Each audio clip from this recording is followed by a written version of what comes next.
Mi nombre es Ryan Parker, tengo 34 años y soy un ejecutivo de marketing deportivo que vive en Nueva York, y hasta hace 3 meses, pensé que lo tenía todo resuelto.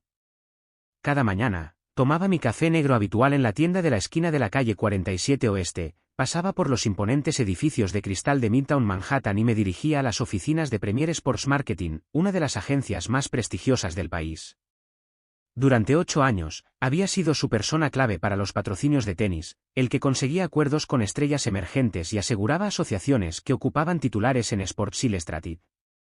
No solo era bueno en mi trabajo, era excepcional. Mi lista de clientes incluía a 3 jugadoras del top 20 de la WTA y a 2 prometedores recién llegados de la ATP. Había forjado relaciones que llevaron años cultivar, pasando incontables horas en torneos, desde Indian Wells hasta el US Open, estrechando manos, haciendo contactos y convirtiendo el potencial en ganancias. Mi jefe, Marcus Wellington, un hombre de unos 50 años con traje impecable y cabello plateado, solía llamarme su chico de oro. Me palmeaba el hombro después de acuerdos particularmente exitosos y decía, Ryan, eres el futuro de esta empresa. Ese futuro se sintió real cuando me mudé a mi apartamento de un dormitorio con vistas a Central Park, un lugar que apenas podía permitirme incluso con mi salario de 6 cifras. El alquiler era astronómico, pero la vista del dosel verde del parque extendiéndose hacia el río Hudson hacía que cada dólar valiera la pena. Los fines de semana me levantaba temprano, me ataba las zapatillas de correr y trotaba por el parque, soñando con el día en que me haría socio, quizás incluso comenzaría mi propia agencia. Pero el éxito en Nueva York tiene un precio, y el mío era el aislamiento. Mientras mis amigos de la Universidad en Ohio se casaban y formaban familias, yo abordaba vuelos nocturnos a torneos europeos, vivía en hoteles y trataba las aplicaciones de citas como otra transacción comercial. Mis padres me llamaban desde Cleveland preguntando cuándo volvería a casa para cenar, y yo prometía el próximo mes mientras ya estaba reservando mi vuelo a Roland Garros. La ironía no se me escapaba. Pasaba mi carrera ayudando a los atletas a alcanzar sus sueños, mientras mi propia vida personal permanecía en espera permanente. Marcus solía bromear diciendo que yo estaba casado con el trabajo, y yo me reía con él, sin darme cuenta de lo proféticas que esas palabras se volverían. Poco sabía que mi lealtad inquebrantable a Premier Sports Marketing estaba a punto de ser puesta a prueba de formas que nunca imaginé, y que un simple mensaje de texto durante uno de los torneos de tenis más prestigiosos lo cambiaría todo. Las señales de advertencia comenzaron a aparecer 6 meses antes de París, pero estaba demasiado concentrado en mi trabajo para verlas con claridad. Comenzó con pequeños cambios. Marcus terminaba las llamadas telefónicas de repente cuando yo entraba en su oficina, o asistía a reuniones con clientes sin invitarme, reuniones que yo normalmente lideraba. Cuando le preguntaba al respecto, me mostraba esa sonrisa de político y decía algo sobre simplificar procesos o explorar nuevas direcciones. La primera señal de alarma real llegó en marzo, cuando descubrí que Alexei Volkov, un jugador ruso en ascenso a quien había estado intentando fichar durante 2 años, había firmado con una agencia competidora, Apex Sports Management. Había llevado a Alexei a cenar al 11 Madison Park solo 2 semanas antes, y prácticamente habíamos sellado su unión a Premier con un apretón de manos. Cuando confronté a Marcus sobre la pérdida del acuerdo, se encogió de hombros y dijo, se gana y se pierde, Ryan. Así es el negocio. Pero no fue solo un cliente perdido. Durante los siguientes meses, otros 3 clientes potenciales que había estado desarrollando de repente se fueron a otro lado. Cada vez, Marcus tenía una excusa: restricciones presupuestarias, cambios estratégicos, mal momento. Cada vez, mis cheques de comisión eran más pequeños, y cada vez trabajaba más duro para compensar, quedándome hasta tarde, haciendo más llamadas, asistiendo a más eventos. El ambiente en la oficina se volvió tenso. Jessica, nuestra recepcionista, empezó a evitar el contacto visual. Tom de contabilidad cambiaba de tema cada vez que preguntaba por las cifras trimestrales. Incluso Sara, mi colega más cercana y la única persona que sabía de mi flechazo por la barista en nuestro lugar habitual para almorzar, empezó a tomar sus descansos en diferentes momentos. La peor parte fue el aislamiento. En una industria construida sobre relaciones, de repente me sentí como un extraño en mi propia empresa. Durante las reuniones de equipo, Marcus discutía futuras iniciativas y asociaciones estratégicas, apenas reconociendo mi presencia. Cuando sugería nuevos enfoques o compartía ideas de torneos recientes, asentía cortésmente y luego cambiaba inmediatamente la conversación a la aportación de otra persona. Mi confianza, antes inquebrantable, comenzó a resquebrajarse. Empecé a cuestionar cada correo electrónico, cada interacción con el cliente, cada decisión estratégica. ¿Estaba perdiendo mi toque? ¿La industria me había superado a los 34 años? ¿Ya me estaba volviendo obsoleto en un campo que celebraba la juventud y la innovación? El punto de quiebre debería haber sido obvio cuando Marcus contrató a Brad Morrison, un joven de 26 años de UCLA con cabello perfecto y un MBA de Wharton, como asociado junior. En abril, Brad obtuvo la oficina de la esquina que me habían prometido, la tarjeta de crédito de la empresa que había estado solicitando, lo más importante, acceso a las relaciones con los clientes que había tardado años en construir. Pero incluso entonces, me convencí de que era algo temporal, que el trabajo duro y la lealtad eventualmente darían sus frutos. Para mayo, la humillación se volvió imposible de ignorar. La gota que colmó el vaso llegó durante nuestro retiro anual de la empresa en los Hamptons, un fin de semana que solía ser mi época favorita del año. Los retiros anteriores habían sido celebraciones de mis logros, con Marcus elogiando públicamente mis acuerdos y otros colegas buscando mi consejo mientras tomábamos cócteles en la playa. Este año se sintió diferente desde el momento en que llegué. La asignación habitual de habitaciones había cambiado, y me encontré relegado a los estrechos cuartos de servicio sobre el garaje, mientras Brad obtuvo la suite frente al mar que yo había ocupado durante los últimos 3 años. Durante la cena de bienvenida, Marcus se levantó para brindar por los futuros líderes de Premier Sports Marketing y pasó 15 minutos elogiando la perspectiva fresca y los enfoques innovadores de Brad, sin mencionar mi nombre ni una sola vez. Los otros colegas lo notaron, lo sorprendí susurrando en las esquinas, su conversación deteniéndose abruptamente cuando me acercaba. Susan, de Relaciones Públicas, incluso hizo una mueca cuando me vio, como si mi presencia la incomodara. Incluso el personal de catering parecía tratarme de manera diferente, sirviéndome el último y apenas haciendo contacto visual. Pero la verdadera puñalada llegó durante la sesión de presentación del sábado. Había preparado un análisis exhaustivo de los mercados emergentes en el tenis asiático, completo con ingresos proyectados y posibles adquisiciones de clientes. Había pasado semanas investigando, creando diapositivas y practicando mi presentación. Cuando me levanté para presentar, Marcus me interrumpió después de apenas 2 minutos.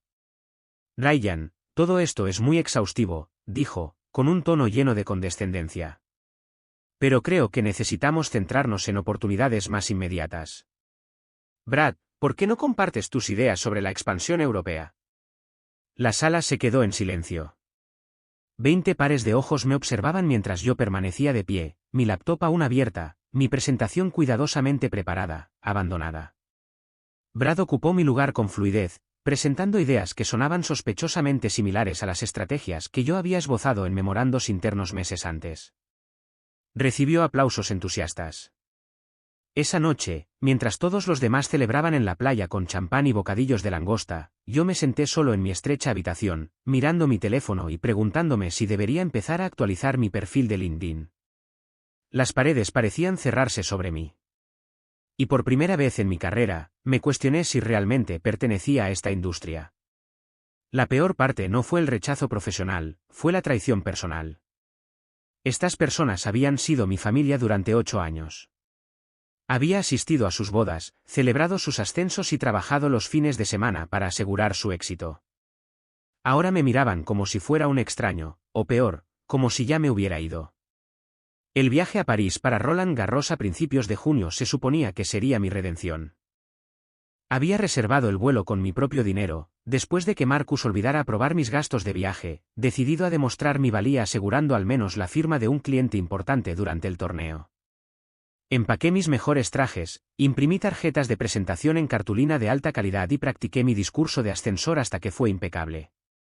Lo que no esperaba era encontrarme sentado en la sección VIP de la pista Philippe Chatrier, junto a Catherine Morrison, la fundadora y CEO de Apex Sports Management, la misma empresa que había estado robando a mis clientes.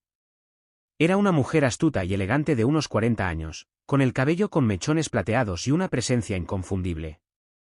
La reconocí inmediatamente de las revistas de la industria, pero ella no tenía idea de quién era yo. Hermoso partido, dijo durante un cambio de cancha, asintiendo hacia la línea de fondo donde 2 estrellas emergentes luchaban por un puesto en los cuartos de final. Absolutamente, respondí, tratando de mantener mi voz casual, aunque creo que el revés de la ganadora necesita mejorar si quiere competir al siguiente nivel. Catherine se volvió para mirarme con genuino interés. «Tienes buen ojo. ¿Estás en el negocio?» Antes de que pudiera responder, mi teléfono vibró con un mensaje de texto. Sin pensarlo, miré hacia abajo y sentí que mi mundo se derrumbaba. El mensaje era de Marcus Ryan, con efecto inmediato: su empleo en Premier Sports Marketing queda terminado. Seguridad empacará su oficina. No regrese al edificio. Recursos Humanos lo contactará para el papeleo final. Eso fue todo. 8 años de lealtad, dedicación y éxito, despedidos en un mensaje de texto que tardé menos de 10 segundos en leer. Ni una llamada telefónica, ni una explicación, ni la cortesía de una conversación en persona. Solo un rechazo frío y brutal, entregado mientras yo estaba a 4000 millas de casa, viendo tenis en uno de los lugares más prestigiosos del deporte. Mis manos empezaron a temblar. Catherine notó mi reacción y preguntó si todo estaba bien, pero no pude hablar. Las palabras se me quedaron atascadas en la garganta mientras la realidad me golpeaba. Estaba desempleado, sentado junto al mayor competidor de mi exjefe, sin previo aviso y sin un plan. Pero entonces algo hizo clic. Quizás fue la adrenalina. Quizás fueron 8 años de frustración reprimida. O quizás fue simplemente la ironía cósmica de la situación. Miré a Catherine Morrison y me di cuenta de que a veces el universo te proporciona exactamente lo que necesitas, exactamente cuando lo necesitas. Si estás animando a alguien que está a punto de convertir su mayor desastre profesional en su mayor oportunidad, dale al botón de suscribirse porque la historia de superación de Ryan apenas está comenzando. En realidad, dije, volviéndome para encarar a Catherine Morrison por completo, acabo de ser despedido por mensaje de texto hace unos 30 segundos de Premier Sports Marketing. Y sí, estoy muy metido en el negocio. Las cejas de Catherine se alzaron sorprendidas. Luego, su expresión cambió a algo entre la simpatía y la curiosidad. La empresa de Marcus Wellington. Eso es poco profesional, incluso para los estándares de la industria. Durante la siguiente hora, mientras veíamos el partido desarrollarse en la arcilla roja, me encontré contándole a Catherine todo sobre los clientes que había desarrollado y que habían sido misteriosamente robados por otras agencias. Sobre Brad Morrison y su repentino ascenso para manejar mis cuentas.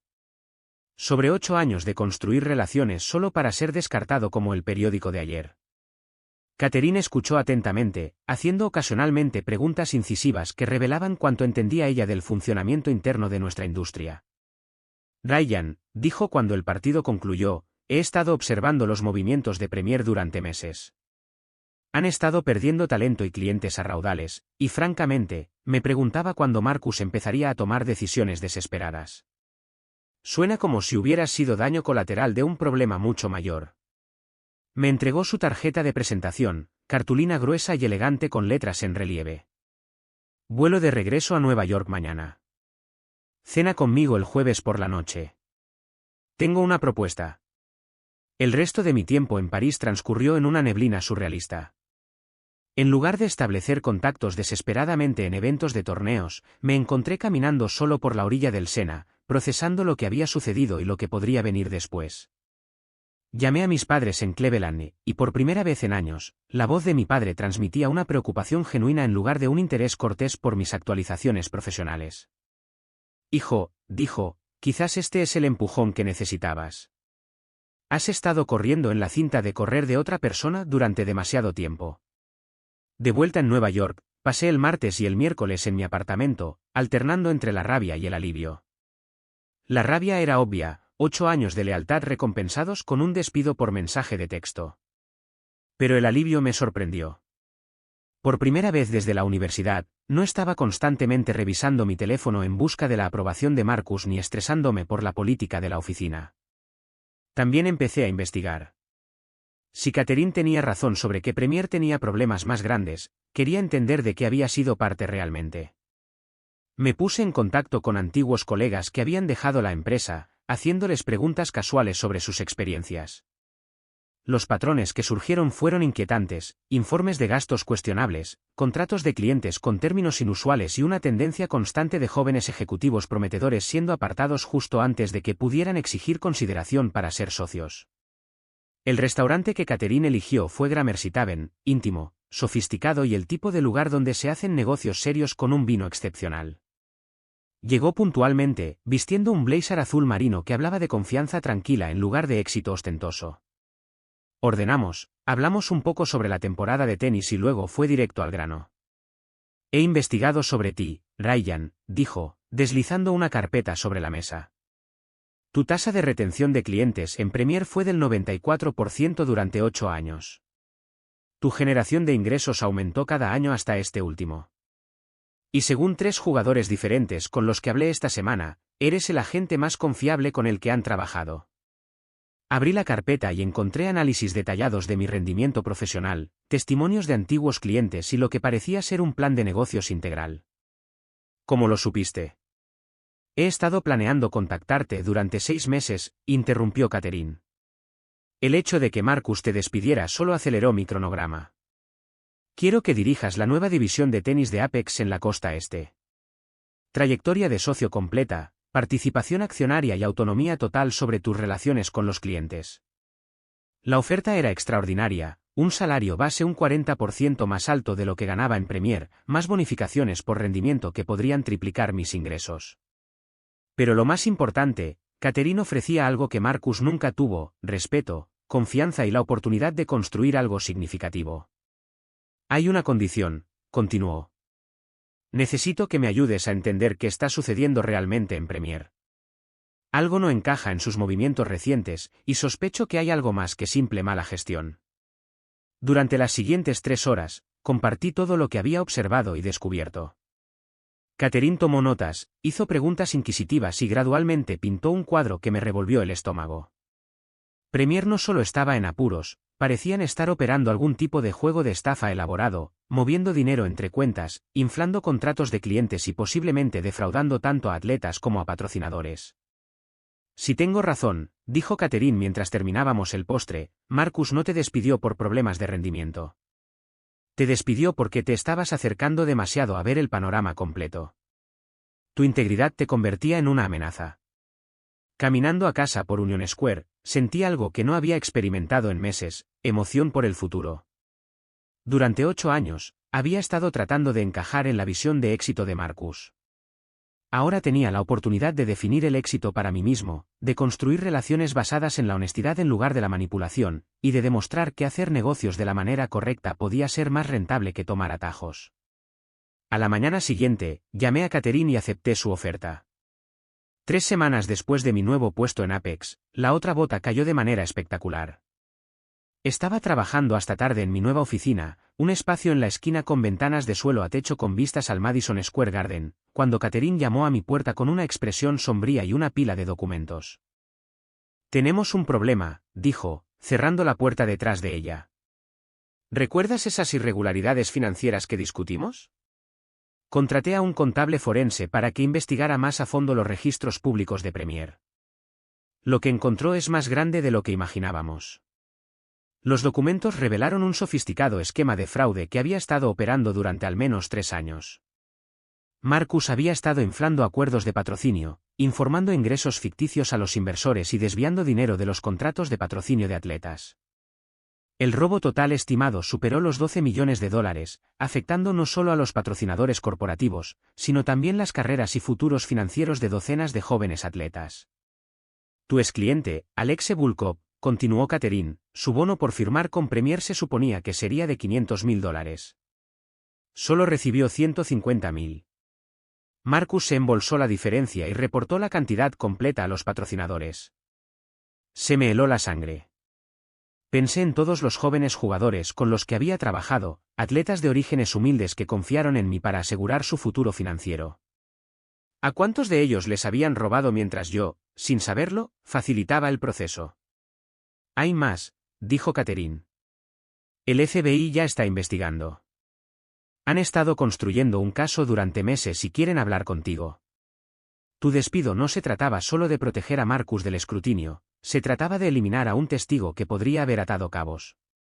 A la mañana siguiente, me encontré en una sala de conferencias estéril del FBI con 2 agentes y un fiscal, guiándolos a través de 8 años de interacciones, transacciones y observaciones. Cada detalle importaba, las misteriosas salidas de clientes, los cambios de presupuesto inexplicables, la forma en que Marcus me había aislado cada vez más de las discusiones financieras. Señor Parker, dijo la agente Martínez, su testimonio es crucial, pero necesitamos que sepa que esto podría requerir que se haga público, posiblemente que testifique en la corte.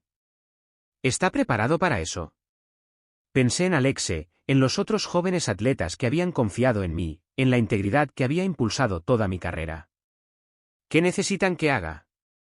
2 meses después, me paré frente al Tribunal Federal en el Bajo Manhattan, observando cómo Marcus Wellington era llevado esposado después de su comparecencia. El circo mediático era abrumador. Cámaras, reporteros, preguntas gritadas desde todas las direcciones. Pero mientras miraba los escalones del tribunal, sentí algo que no había experimentado desde aquel mensaje de texto en París: justicia. Las secuelas del arresto de Marcus se desarrollaron como una sinfonía de justicia cuidadosamente orquestada. En las 48 horas siguientes a la redada del FBI en Premier Sports Marketing, los activos de la empresa fueron congelados, sus oficinas selladas y su personal restante, incluido Brad Morrison, se encontró desempleado y bajo investigación federal. El propio Marcus se enfrentó a una letanía de cargos: fraude electrónico, blanqueo de dinero, evasión fiscal e incumplimiento del deber fiduciario. Su equipo legal, un desfile de abogados de traje caro de firmas de Manhattan de alto nivel, intentó de todo, desde alegar que era un chivo expiatorio hasta argumentar que los atletas habían sido adecuadamente compensados a pesar de los fondos robados. Nada funcionó. El juicio duró 6 semanas y testifiqué durante 3 días agotadores. Los abogados defensores intentaron pintarme como un ex empleado descontento que buscaba venganza, pero la evidencia era abrumadora: registros bancarios, contratos falsificados, informes adulterados. Cada pieza del rompecabezas encajaba perfectamente. Cuando el jurado emitió su veredicto, culpable de todos los cargos, la cara de Marcus se puso pálida. El juez lo sentenció a 12 años de prisión federal y ordenó la restitución total a los atletas defraudados. Pero la verdadera victoria no fue la caída de Marcus. Fue lo que les sucedió a los atletas a quienes les había robado. A través de una combinación de órdenes de restitución federales, acuerdos civiles y un fondo de compensación para víctimas que Catherine ayudó a establecer, cada atleta recibió no solo su dinero robado, sino también daños adicionales por oportunidades perdidas e interrupción de carrera. Alexe Volkov, quien se había convertido en el portavoz no oficial de las víctimas, me llamó personalmente después de recibir su cheque de liquidación. Ryan, dijo con su espeso acento ruso, nunca te culpé. Sabía que tenías buen corazón. Gracias por luchar por nosotros. La historia de Brad Morrison se convirtió en una historia de advertencia susurrada por toda la industria. A pesar de su MBA y sus conexiones, ninguna agencia legítima lo tocaría después de su asociación con el fraude de Premier. La última vez que supe de él, estaba vendiendo seguros en los suburbios de Nueva Jersey. Su oficina en la esquina y su tarjeta de crédito de la empresa no eran más que recuerdos caros. La industria misma comenzó a implementar nuevas medidas de supervisión, auditorías financieras obligatorias, programas de defensa de los atletas y protecciones para denunciantes. Catherine fue invitada a testificar ante un subcomité del Congreso sobre medidas de reforma, y me llevó consigo como su testigo experto en representación de atletas. En cuanto a Premier Sports Marketing, la empresa fue disuelta, sus activos liquidados para pagar la restitución. Las relucientes oficinas de Manhattan donde había pasado 8 años de mi vida fueron convertidas en condominios de lujo. A veces paso por el edificio y recuerdo al joven y ambicioso hombre que solía tomar café en la calle 47 Oeste, creyendo que la lealtad y el trabajo duro siempre eran recompensados. No se equivocaba. Simplemente no fueron recompensados de la manera que él esperaba. 2 años después, estoy de pie en el balcón de mi nuevo apartamento en Brooklyn Heights, viendo la puesta de sol sobre el horizonte de Manhattan. La vista es diferente a la de mi antiguo lugar en Central Park.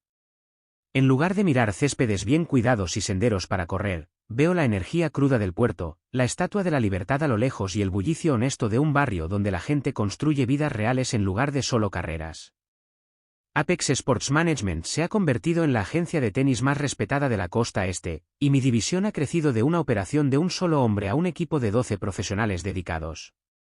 Representamos a 43 jugadores en los circuitos ATP y WTA, pero lo que es más importante, hemos revolucionado la forma en que se protege y apoya a los atletas. Cada contrato incluye cláusulas obligatorias de transparencia financiera. Cada acuerdo es revisado por un asesor legal independiente, y cada atleta tiene acceso a formación en educación financiera. El reconocimiento de la industria ha sido gratificante. Sports Business Journal me nombró Ejecutivo del Año y la revista Tennis Industry presentó nuestro modelo de agencia como el estándar de oro para la representación ética. Pero la verdadera satisfacción proviene de las relaciones. Los jugadores confían en nosotros no solo con sus carreras, sino con sus sueños, el futuro de sus familias, sus aspiraciones post-tenis. El mes pasado, asistí a la boda de Alexei Bulkov en Moscú. Ahora está clasificado como el número 14 del mundo y acaba de firmar un acuerdo de patrocinio multimillonario con Nike. Todo legítimo, todo transparente, todo justamente distribuido. Durante su discurso de recepción, mencionó cómo el periodo más oscuro de su carrera lo llevó a la lección más importante: rodearte de personas que valoren tu éxito tanto como el suyo propio. Mi vida personal también ha encontrado equilibrio. Estoy saliendo con Sarah Chen, una psicóloga deportiva que trabaja con atletas olímpicos. Nos conocimos en una conferencia sobre salud mental y deportes profesionales, nos unimos por nuestro compromiso compartido con el bienestar de los atletas y descubrimos que construir algo significativo juntos es mucho más gratificante que ascender solo en la escala corporativa. Ella entiende las exigencias de mi trabajo porque comparte la misma pasión por ayudar a los atletas a prosperar. Mis padres me visitaron el mes pasado por primera vez desde que me mudé a Brooklyn. Durante la cena en un pequeño restaurante italiano en Carroll Gardens, mi padre me miró con algo que rara vez había visto antes: orgullo mezclado con alivio. «Te ves feliz, hijo», dijo. «Realmente feliz, como si finalmente estuvieras viviendo tu propia vida en lugar de la versión de otra persona». La ironía no se me escapa: perder mi trabajo fue lo mejor que le pasó a mi carrera. A veces, los mayores regalos del universo vienen disfrazados de nuestras peores catástrofes. Mientras termino de contarles la historia de Ryan, recuerdo que algunas de las transformaciones más poderosas de la vida comienzan con lo que parece una destrucción completa. Ese mensaje de texto en París, el que destrozó 8 años de expectativas cuidadosamente construidas, no fue el final de la carrera de Ryan. Fue el comienzo de su auténtica vida profesional. El viaje de Ryan, de empleado traicionado a líder de la industria, nos enseña que la integridad no es solo una cualidad deseable en los negocios, es la base sobre la que se construye el verdadero éxito. Cuando Marcus eligió el fraude sobre la equidad, cuando priorizó las ganancias a corto plazo sobre las relaciones a largo plazo, cuando trató a los empleados leales como activos desechables, no solo destruyó su propio futuro, creó las condiciones para que alguien mejor ocupara su lugar. La parte más hermosa de la historia de Ryan no es la dramática victoria en los tribunales o la reivindicación financiera de los atletas defraudados. Es la satisfacción tranquila de construir algo que importa, de crear una organización donde los jóvenes jugadores de tenis puedan perseguir sus sueños sin miedo a la explotación, donde el trabajo duro es recompensado genuinamente y donde el éxito se mide no solo en ingresos, sino en vidas impactadas positivamente. Hoy, el nombre de Ryan Parker aparece en las tarjetas de presentación como socio y director de operaciones de la costa este en Apex Sports Management.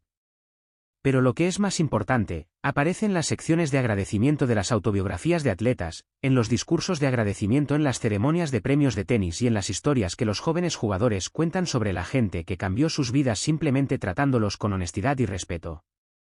A veces, la mejor venganza no es venganza en absoluto, es volverse tan exitoso en lo que haces que tus antiguos verdugos se vuelven irrelevantes para tu historia.